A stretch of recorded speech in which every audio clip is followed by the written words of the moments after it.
So one day, I was completely out of ideas, creative battery totally draining, and suddenly noticed the space monsters and UFO I built a year ago, all lying there and looking absolutely homeless. So I thought, alright, let's build you guys a proper home. And after 3 months on and off building, I finally ended with this, a colorful Lego space pinball machine with a rocket seesaw, rotating UFO, spinning planet with space monsters, spaceship flippers, tons of tiny Easter eggs, and a 4-ball return and coin system. Basically, cosmic chaos in Lego form. To be honest, Lego pinball machines are not new, but I keep thinking, what if I add motors? Sounds much more fun, right?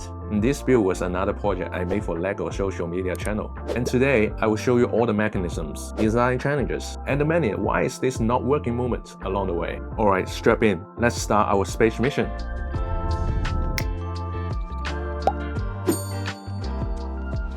So before waking up the space monsters, I had to design the whole pinball layout. As you can see, on the right side, you've got the launcher and track, built on 2 levels for extra depth. The whole table tilts slightly so the ball can roll down with gravity. Very high-tech stuff. And at the bottom are the flippers and ball return system. Then came to the base. I tried using these thick base plates at first, only to realize they're just too solid.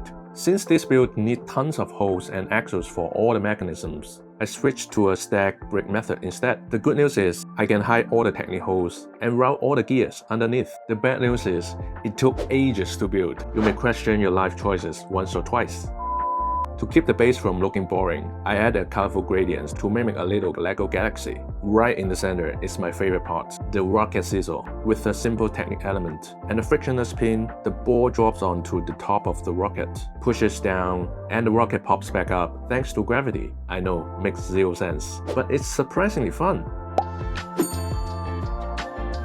Next up are the most important part of the whole pinball machine, the spaceship flippers. To make them spring back, the easy Lego solution is simply rubber bands. I used the same trick in my vintage rotary phone MOC. Easy and reliable. The mechanism is just using these gear parts, a small gear, and some kind of a limiter. And since this is a space build, I designed the flippers as tiny spaceships. So when they move, it really looks like the little spaceships smacking the ball away. And now for the ball return and coin reset system. This took a lot of testing, but the concept is pretty simple. A slope guides the ball to the right spot, and a coin drops in to trigger the L-shaped part to push the ball back to the launcher. The launcher spring comes from a Technic shock absorber. There was just not enough room for a regular spring. And a quick tip, you can pop the spring out using a Lego flag piece. Just like this, and works perfectly.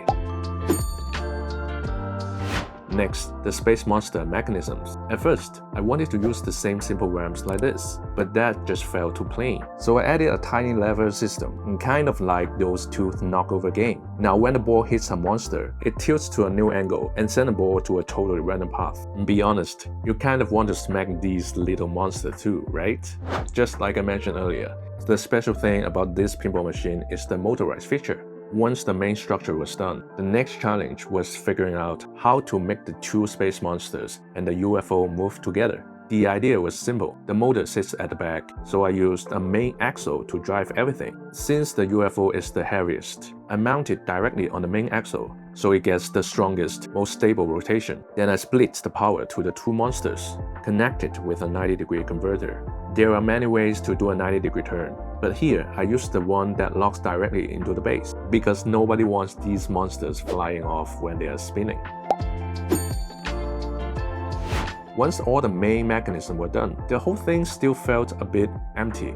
Just like Space Chaos level, not high enough. So I started adding a bunch of tiny micro builds. Basically anything space-related items I could squeeze in. As I said before, I love making micro-scale builds. They are tiny, but the detail work is super fun and really tests how creatively you can use Lego parts. The back wall uses a mosaic-style lettering with 2 colors to give it a little bit of depth.